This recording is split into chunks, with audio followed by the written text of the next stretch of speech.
आइए उसी जगह चलते हैं जहाँ सोनकादि ऋषि विराजमान हैं। सूत जी उनके मध्य में है और शिव महापुराण कथा वहां पर बड़ी सुंदर तरीके से चल रही है।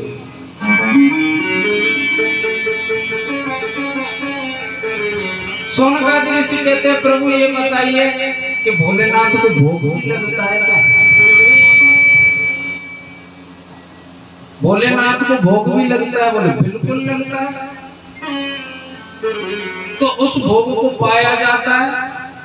बोला अपनी मर्जी से। तो या तो मंदिर में अगर पुजारी हैं, अगर मंदिर में पुजारी हैं तो उनसे मांग करके ले लो। मंदिर में नहीं है तो बाबा से प्रार्थना करके ले लो। ऐसा नहीं कि रखा दे के और आप लग पड़े, वो निषेध होता है। लेकिन आजकल कैसे भोग लगाते हैं? पूजा पाठ अच्छे तरीके से किया, ज्यादातर भोग लगाने के लिए वो रखते हैं पता से, कहते हैं क्या कहते हैं उनको, हाँ मिश्री हुई, मखाने हुए, इलायची दाना हुआ। पूजा पाठ करने के बाद में भोलेनाथ पर ऊपर रख देते हैं। हाँ और जय हो भोलेनाथ। थोड़ी देर बाद जाकर के देखो कि भोलेनाथ पर चीटे भी चढ़ रहे हैं। अब आप सोचिए कि आप स्नान करने के बाद में जरा सा मीठा अपने सिर पर रख लेंगे, खैर वो तो सिर की बात है। आप अपने मुंह में मीठा रख के रात को मुंह खोल के सो जाओ।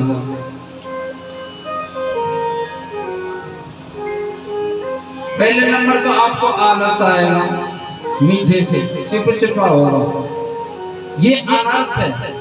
अगर भोग लगाना है तो एक पात्र रखो ना, आप दोनों ले जाओ आजकल तो, उसमें रखो आराम से भोग लगाओ। लोगों ने पूछा कि महादेव के भोग में तुलसी भी लगती है क्या? तुलसी नहीं लगती, वो केवल ठाकुर जी के भोग स्नान इत्यादि में चलती है। हाँ अगर ऊपर अर्पण करनी है तो आप अर्पण कर सकते हो, लेकिन भोग में नहीं लगे।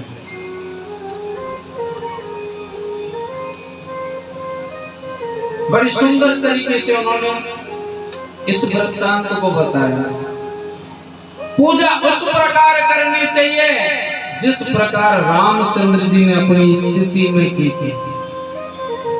अब आप कहो कि राम को तो भगवान बताया गया, तो भगवान ने महादेव की पूजा क्या की? ये बात माता सती ने पूछी थी महादेव से, बोले स्वामी एक बात बताओगे? बोले पूछिए। आप ये भजन करते हैं, ये किसका भजन करते हैं? आप तो देवों के भी देव हैं, देवादिदेव महादेव है, देवताओं के देवता हैं आप तो। आपका भी कोई देवता है क्या? आपके भी कोई भगवान है क्या? बोले बिल्कुल है। बोले कौन है? तो उन्होंने एक ही बात कही, सोई मम इष्ट देव रघुवीर। यानी मेरे जो भगवान है वो मेरे प्रभु श्री राम यानी रघुवीर जी। ये कौन है प्रभु? बोले आगे जाकर के भविष्य में त्रेता युग आएगा। भविष्य मतलब आगे की घटना बता रहे, आने वाली त्रेता युग आएगा और सूर्य वंश में रघुवंश आएगा और रघुवंश के अंदर ही राजा दशरथ होंगे। राजा दशरथ के पुत्र बन करके आएंगे जिनका नाम होगा श्री राम और वही मेरे भगवान होंगे। यानी शंकर जी इनको अपना भगवान मानते हैं। सूत जी कह रहे हैं प्रभु ये बुद्धि है क्या? जरा विस्तार से बताओगे। और क्यों पूजा की महादेव की? क्यों पूजा की? तो सूत जी इस कथा को उस जगह से लेकर के चलते हैं वनवास की प्रक्रिया होती। बाकी तो राम कथा आपने सुनी। सूर्य वंश में राजा दशरथ हुए थे। इसी वंश में पहले एक भगीरथ हुए थे। भगीरथ जी जो गंगा जी को लेकर के आए, सगर हुए थे उनके 60,000 के पुत्रों की मुक्ति के लिए, यानी गंगा मैया को ब्रह्मलोक से यहाँ उतारा था नारद जी ने। कहते रघुकुल के अंदर राजा दशरथ हुए थे और उन्हीं दशरथ के यहाँ पर नारायण अवतार लेकर के आए थे। जो नारायण के शंख चक्र इत्यादि हैं सभी अवतार लेकर के आए। सबसे बड़े के रूप में तो उन्होंने अपना अवतार लिया, शेष जी को भी ले आए लक्ष्मण रूप में, भरत जी को भी ले आए, यानी उनका शंख स्वरूप था, चक्र स्वरूप शत्रुघ्न, सबको लेकर के आ गए। और कहते हैं ये बालक बड़े हुए, बड़े होकर के स्वयंवर के द्वारा इनका विवाह हुआ। रामचंद्र जी का साथ में चारों भाइयों का हो गया, यानी चारों भाइयों का साथ में विवाह हुआ। कहते हैं जिस घर में एकदम से अचानक से ज्यादा खुशियां आ जाएं, तो उस घर में ये समझ लो कि दुख आने वाला है बहुत जल्दी। ऐसे ही अयोध्या नगरी में भी हुआ था, एक साथ चार बहुएं आ गई, खुशियां मनाई जा रही थी। पिताजी ने सोचा कि अब तो बेटा चारों बराबर के हो गए, बड़े बेटे को सौंप करके सब कुछ, और मैं तो अपना संन्यास ले लूं। कहते हैं बड़े बेटे की तैयारी कर दी, इसको राज सिंहासन पर बैठा दें। ये बड़े बेटे कौन से? रामचंद्र जी, मतलब सुन रही है मैया कथा। रामचंद्र जी को सिंहासन पर बैठाने की तैयारी चल रही थी। और इधर कहते हैं रामचंद्र जी पहुंचे किसके पास में? रात्रि की बात है ये, माता कैकेयी के पास में। एक शेपर की कथा है, आपको हर जगह नहीं मिलेंगे। माता कैकेयी के पास में पहुंचे और आंखों में आंसू भर लाए। माता कैकेयी बोली, जिन्हें हम सिर्फ इतना जानते हैं कि कैकेयी ने राम को वनवास लगवा दिया, ये उनके लिए ये कथा। आंखों में आंसू, बेटा तुम रो रहे हो पुत्र, क्या बात है? कुछ नहीं भैया, अरे तुमको तो खुश होना चाहिए, अयोध्या के खुशी के दिन अब प्रारंभ हुए हैं। मेरा पुत्र राजा बनेगा। बोले भैया ये तो नहीं चाहता था, पहले तो मुझे ये बताओ कि आप मुझे कितना प्रेम करती हो, कितना करती हो? माता कैकेयी बोली, कैसे बताऊं बेटा कि मैं तुझे कितना प्रेम करती हूँ? सत्यता माँ कभी बता नहीं सकती कि अपने पुत्र को कितना प्रेम करती है। भले वो सौतेली माँ थी, लेकिन सबसे ज्यादा प्रेम रामचंद्र जी को किया करती थी। नहीं माँ, फिर भी बताओ कितना करते हैं कि अगर राम तेरे लिए मेरा जीवन भी अर्पण करना पड़े ना मुझे, मैं हंस करके कर दूंगी। तो मैया एक मेरी प्रार्थना है, आपको मैं जो कहूँ वो काम करोगे बेटा, कह करके तो देख लो, करना पड़ेगा। कहते हैं कसम ले ली। बोले मैया मेरी कसम खाओ कि तुम मेरा काम कर दोगी, ना नहीं करोगे। बोले ठीक है बेटा, एक बार मांग करके तो देख। बोले एक काम कर दो कि भरत है ना, भरत को तो तू सिंहासन पर बैठवा दे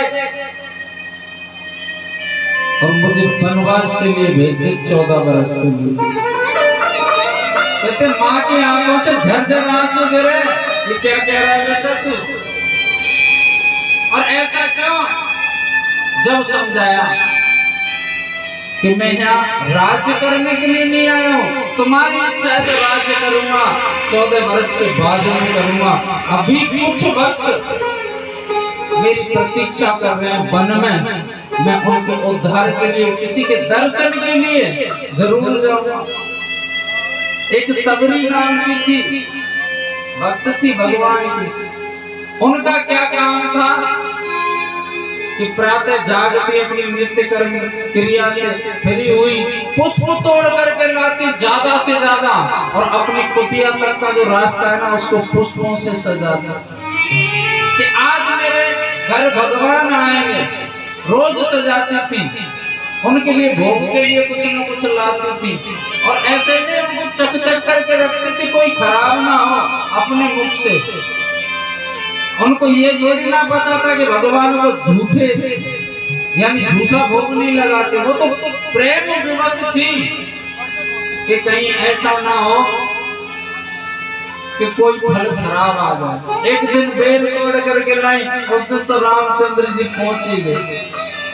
हमेशा एक ही गाना गाती थी वो, भगवान को जब पुकारते थे पुष्प कहते कोई कार्य करते हैं तो भगवान का भजन गाते हुए करो, पता ही नहीं चलता कि वो कार्य कब हो गया और आनंद आ गया। आप भोजन बनाते हो तो भोजन में भजन गाना प्रारंभ कर दो। आजकल के बहुत मोबाइल चला रहे, कौन भजन गाया भाई में चला रहे, छोड़ छाड़ के अपने सलीम की गली चलते हैं साहब, अनारकली डिस्को चली। भजन गाते हुए करो, भोजन बनाओ। उस जिस दिन आप भजन गाते हो भोजन बनाएंगे उस दिन प्रसादी में अलग ही स्वाद आएगा। सबरी देवी की बात कहती थी, हर चित्रकूट के घाट घाट पे सबरी देवी राम कब आओगे, राम कब आओगे, राम कब आओगे। चित्रकूट के घाट घाट पे सबरी देवी राम कब आओगे, राम कब आओगे, राम कब आओगे। और रोज रास्ता सजा करके रख देती, आज मेरे प्रभु आएंगे। माता के कैसे कहा, एक से एक भगत है। माता के बोली कि तूने मांगे तो मेरे प्राण ही है बेटा, लेकिन मैंने तेरी कसम खाई है।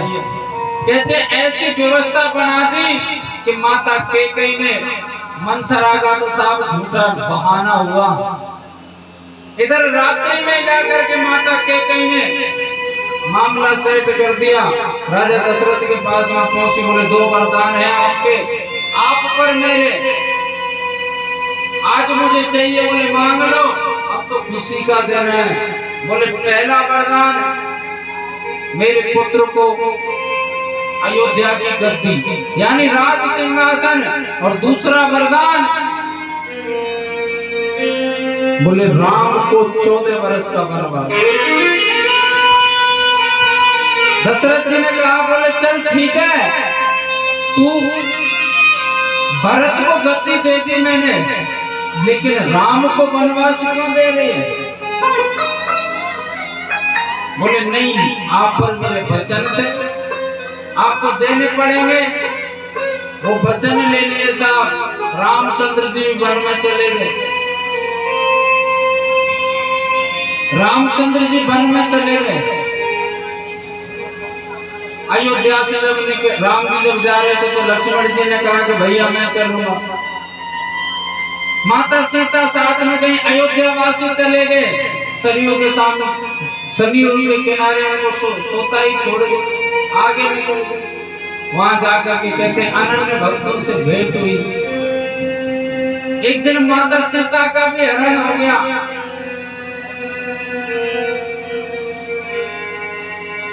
उसका पता लगाने के लिए हनुमान जी गए, पता लगा करके आए। अब समुद्र पार करने के लिए कहते हैं कोई व्यवस्था नहीं थी। रामचंद्र जी ने समुद्र से प्रार्थना की कि प्रभु हमको रास्ता दे दो लंका जाने के लिए। 3 दिन हो गए उनको प्रार्थना करते करते, लेकिन समुद्र ने नहीं सुनी। कहते बाण चढ़ा लिया उन्होंने अपने धनुष समुद्र को सुखाने के लिए। समुद्र महाराज ने कहा प्रभु आप ऐसा क्यों कर रहे हैं, मैं तो हुई अज्ञानी मूढ़, लेकिन मेरा स्वभाव है बहते रहना। आप भगवान हैं और आपकी तो टीम में 2 इंजीनियर भी रहते हैं। हाँ, आप इस पे चाहो तो फ्लाईओवर बना करके निकल जाओ। जो इस पृथ्वी के सबसे पहले जो इंजीनियर थे वो रामचंद्र जी की सेना में थे, उनका नाम था नल और नील। बोले अगर वो एक कोई पत्थर भी डालेंगे ना अपने हाथ से, वो तैर नहीं, डूब नहीं सकता, क्योंकि बचपन में उनको महात्माओं का श्राप लगा हुआ था। छोटे बालक को दंड होते ही,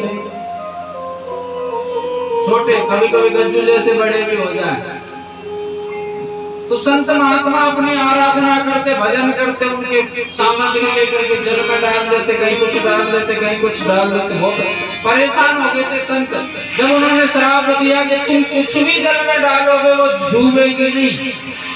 बोले इनसे पत्थर डलवाओ इसमें, और पत्थर डाल डाल करके साहब सेतु बनाया। लेकिन उससे ठीक पहले कहते कोई भी शुभ कार्य करते हैं तो परमात्मा का स्मरण करते हैं, पूजन इत्यादि करते हैं। भूमि पूजन के लिए कहते हैं उन्होंने बड़ा सुंदर एक लिंगायत आकृति बनाई, और उसके पूजन के लिए महाप्रकांड विद्वान दशानन रावण को बुलाया प्रतिष्ठा करने के लिए। पूछा, बोले इसका नाम क्या है? दशानन ने पूछा कि ये जो आकृति बनाई है, संकल्प में क्या नाम लगाऊं, किस नाम से? बोले रामेश्वरम महादेव। बोले ये कौन है? हाँ, ये कौन है? बोले ये मेरे भगवान है। रामचंद्र जी कहते हैं, बोले ये मेरे भगवान है। प्रतिष्ठा होने से पहले ये बात चल रही थी, लिंगायत आकृति में से महादेव प्रकट हो गए। बोले नहीं नहीं नहीं प्रभु, ऐसा नहीं है। तो कैसा है? बोले ये वो रामेश्वरम महादेव है, यानी इनके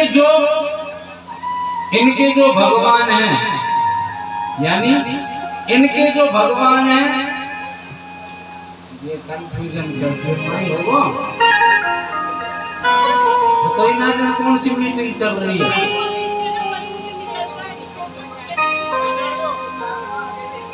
चलवा जाओ ध्यान भटक जाए, वो ऐसे लगे मेरी बुराई कर रही है, दोनों मिल गए उंगली कर करके और कह रही है। कहते हैं महादेव जब प्रकट हुए तो महादेव कहते हैं, रामचंद्र जी ने तो कहा कि राम के जो भगवान है वो है रामेश्वरम महादेव। महादेव प्रकट होकर के कहते हैं, बोले राम जिनके भगवान है वो है रामेश्वरम महादेव। दशानन बोले ये क्या भगवान है? ये तो इनको भगवान बता रहे हैं अपना, और ये इनको बता रहे हैं। बोले चक्कर क्या है हनुमतलाल जी? बोले इस चक्कर में बिल्कुल पड़ो मत, कानों में उंगली लगा लो। क्यों? बोले होंगे आप प्रकांड विद्वान, लेकिन इस गुत्थी में उलझे रह जाओगे, कुछ नहीं कर पाओगे। इसलिए दोनों के भगवानों को नमन करो। और कहते हैं जभी से कि राम जी तो महादेव को अपना भगवान मानते हैं, और महादेव रामचंद्र जी को भगवान मानते हैं, यानी महादेव के भगत हैं। राम का नाम उच्चारण करते हैं तो प्रसन्न होते हैं महादेव, और राम जी के जो भगत हैं महादेव का स्मरण करते हैं तो राम जी प्रसन्न होते हैं। और तू तो डूबा हुआ तर जाएगा, तू तो डूबा हुआ तर जाएगा। ओ बंदे राम राम राम राम गाएगा, ओ बंदे राम राम राम राम गाएगा। तू तो डूबा हुआ तर जाएगा,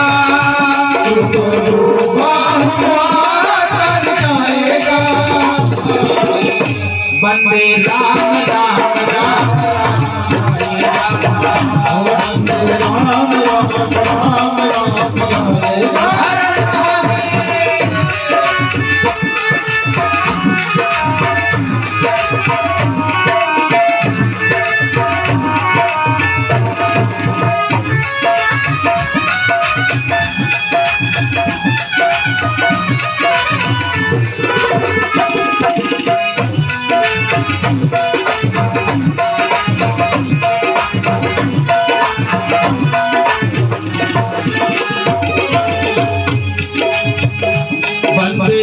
कर किसी की बुराई, बंदे मत कर किसी की बुराई। कर किसी की बुराई, बंद कर किसी की बुराई, और देगा झूठी गवाही, कौन देगा झूठी गवाही, और देगा झूठी गवाही, कौन देगा झूठी गवाही, सिर्फ पूछेगा क्या बतलाएगा, सिर्फ पूछेगा क्या बतलाएगा, बंदे राम राम राम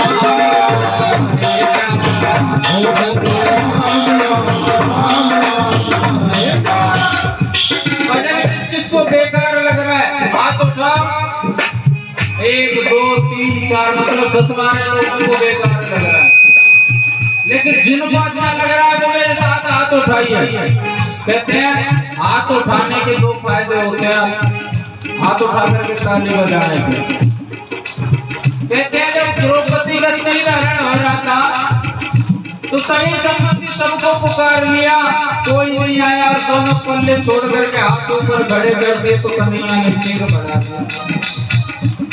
हाँ, अब आप आ गए घर से कथा में, तो आप भोलेनाथ से यही प्रार्थना कर लो कि बाबा हम तो आ गए तेरी कथा में, घर का ख्याल रखना।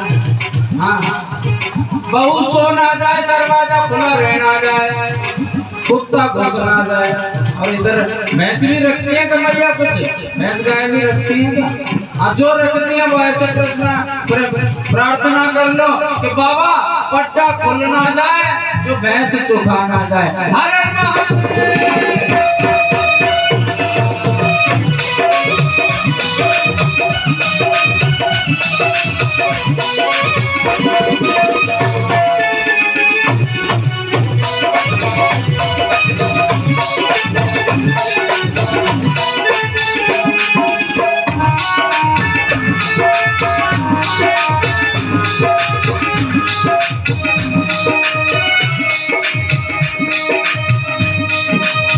ओ डमरू वाले रे, ओ डमरू वाले रे, ओ डमरू वाले रे, ओ डमरू वाले, ओ मेरा दिल तो डोले, ओ डमरू वाले रे, मेरा दिल तो डोलेगा, ओ डमरू वाले रे, मेरा दिल तो डोलेगा।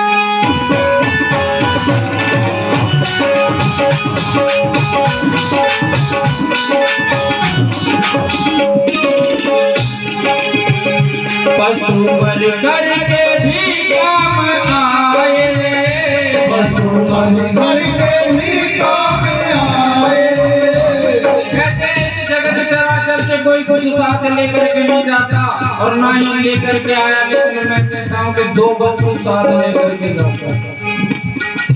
अपनी जिज्ञा से लिया हुआ भगवान का नाम और हाथ से किया हुआ दान, ये 2 चीज साथ जाते हैं, बाकी कुछ साथ नहीं जाता। वस्त्र तक उतार लेते हैं घर वाले, कुछ साथ नहीं जाता। इसलिए ज्यादा से ज्यादा भगवान का नाम उच्चारण करें और अपनी पवित्र कमाई में से भगवान के कार्य में जरूर कुछ न कुछ लगाएं, क्योंकि ये मानव देह जो होती है वो मरने के बाद किसी काम नहीं आती। इसकी 3 गतियां होती हैं। 3 गतियां क्या होती हैं कि फेंक दोगे तो जानवर खा जाएंगे, जमीन में गाड़ दोगे तो कीड़े पड़ जाएंगे, अगर जला दोगे तो राख बन जाएगी। इससे ज्यादा कुछ होता है क्या? कुछ नहीं होता। इस देह से, इस चमड़ी से ज्यादा कहते हैं जो जानवर होते हैं ना, पशु होते हैं, उनकी काम आ जाती है चमड़ी। जिनका हम जूता बना करके पहनते हैं, और कोई कोई तो ऐसे धर्मात्मा पशु होते हैं जो भगवान के भजनों में वो ढोलक बजती है तो उसकी जो आवाज निकलती है वो चमड़ी की निकलती है। पशु की चमड़ी तो होती है, ढोलक तो लगती है। और क्या होता है, पशु मर करके भी काम आए, वो पशु मर करके भी काम आए, पशु मर करके भी काम आए, पशु मर करके भी काम आए, तेरा तन भी भस्म हो जाए, तेरा तन भी भस्म हो जाए, तेरा नाम निशान मिट जाएगा, तेरा नाम निशान मिट जाएगा। उठा सीधे सीधे आए, और क्या कहना है, बंदे राम राम राम वंदे राम राम राम बंदे राम राम राम राम गाएगा, वंदे राम राम राम राम गाएगा।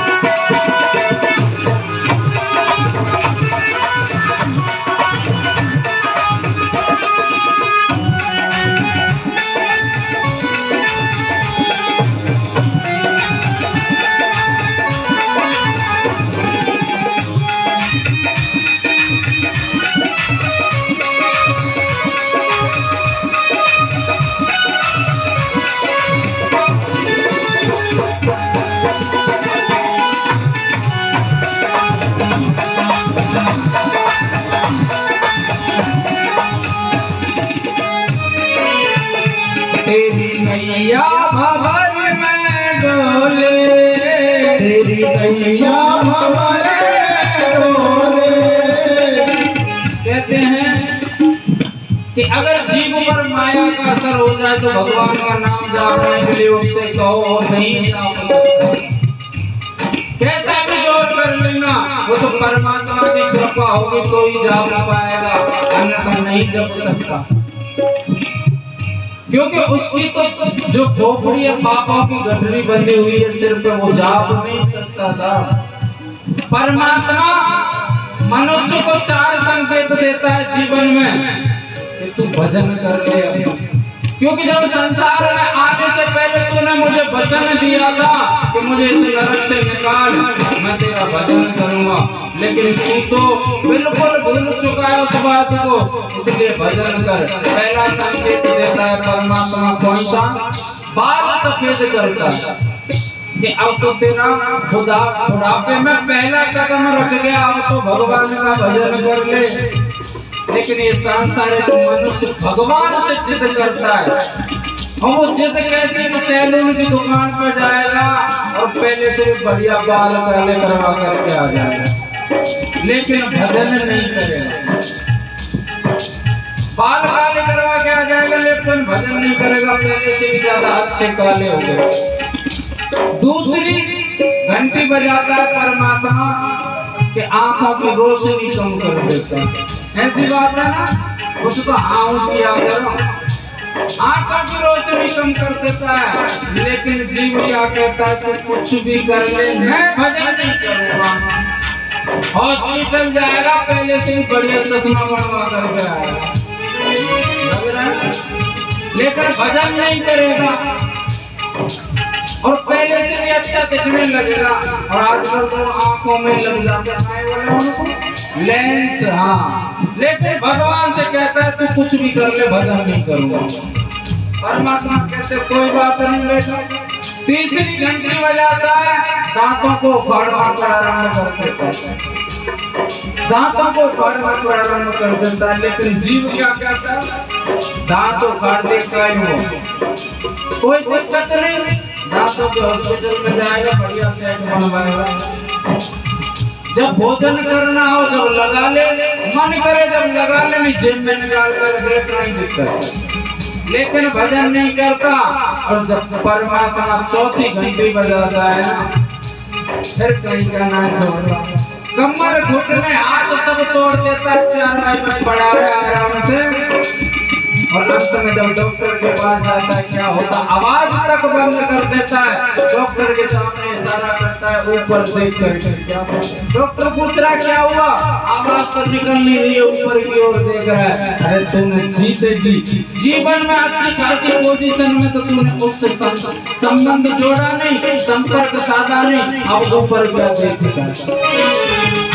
तेरी नैया भंवर में डोले, नैया भंवर में डोले, तेरी नैया भंवर में डोले, तेरी नैया भंवर में डोले, तेरे मुख से तू राम नाम बोले, तेरे मुख से तू राम नाम बोले, तू अंत समय पछताएगा, तू अंत समय पछताएगा।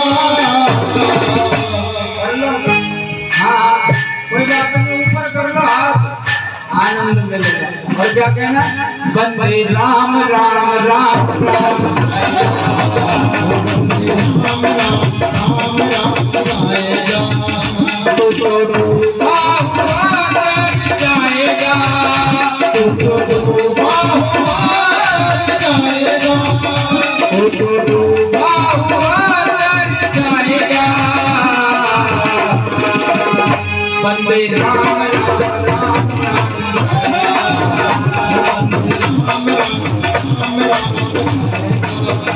वंदे राम राम राम राम गाएगा।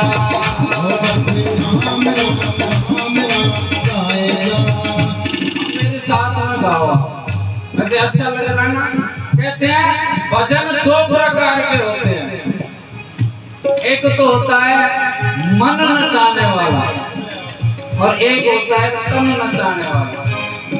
तो किसी को तो मन नचाने वाले में आनंद आता है, किसी को तन नचाने वाले में आनंद आता है। और सत्यता यह है कि जो असली आनंद है ना वो मन को नचाने में है, क्योंकि मन के इशारे पर दुनिया इंसान जीव सब नाचते हैं, लेकिन भजन एक ऐसा है जो मन को नचा देता है। सही बात है ना। तो आइए अपने अपने मनों को नचाते हैं, फिर साथ में गाना है सबको, है ना, और उच्च स्वर में गाना है। और ये पंचायत मैया साड़ी बढ़िया है, महंगी भी है, पूछाऊं? हाँ, सभी को हमारे साथ में गाना है, और जो नहीं गाए उसको अपने पड़ोसी की सौगंध दो। ये भैया बैठे हैं बूढ़ी बूढ़ी कुर्सी पे, सभी को गाना है और उच्च स्वर में गाना है। बाबाओं से भी मेरा कहना है सभी को गाना है, आनंद मिलेगा। तू तो डूबा हुआ तर जाएगा, तू तो डूबा, सभी को बोलना है। जब तक ऊंची आवाज नहीं होगी ना, थोड़ी 250 ग्राम और बढ़ के, जब तक आप इसी लाइन को बोलते रहो, हम कहीं जा रहे हो। तू तो डूबा हुआ तर जाएगा, तू तो डूबा हुआ तर जाएगा,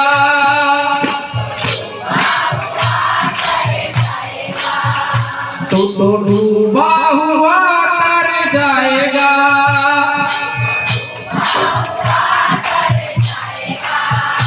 वंदे राम राम राम राम, वंदे राम राम राम राम, तू तो डूबा हुआ तर जाएगा।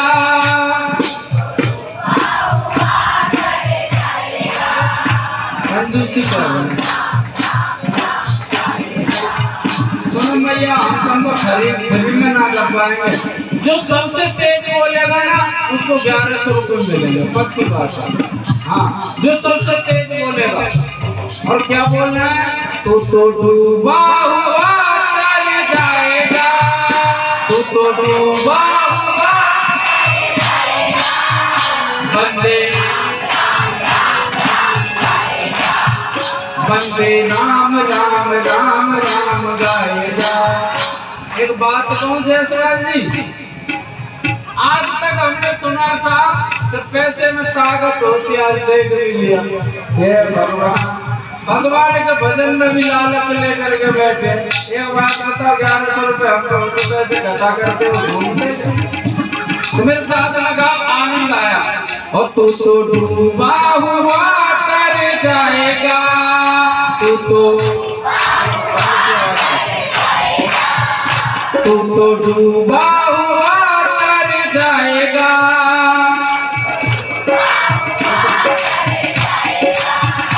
बंदे राम राम राम राम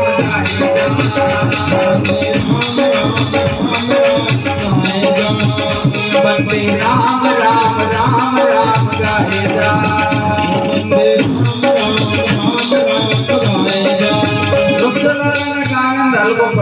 उठाओ सीधे सीधे हाथ, हाँ सभी उठा लो, ताली बजाते हो, क्या कहना ले लो दोगे में उठाए कर लो। ओ बंदे राम राम राम राम गाए जा, बंदे राम राम राम राम गाए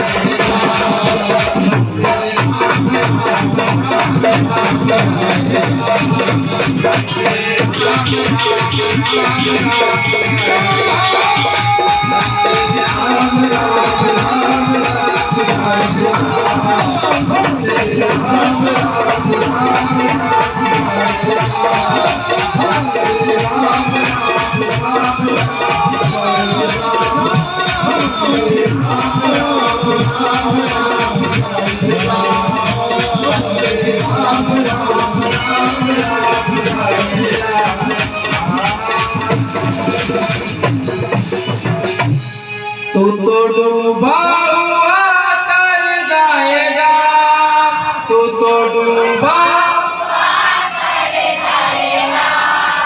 तू तो डूबा हुआ तर जाएगा, तू तो डूबा हुआ तर जाएगा। बंदे बंदे राम राम राम राम गाए जा। बोलिए शंकर भगवान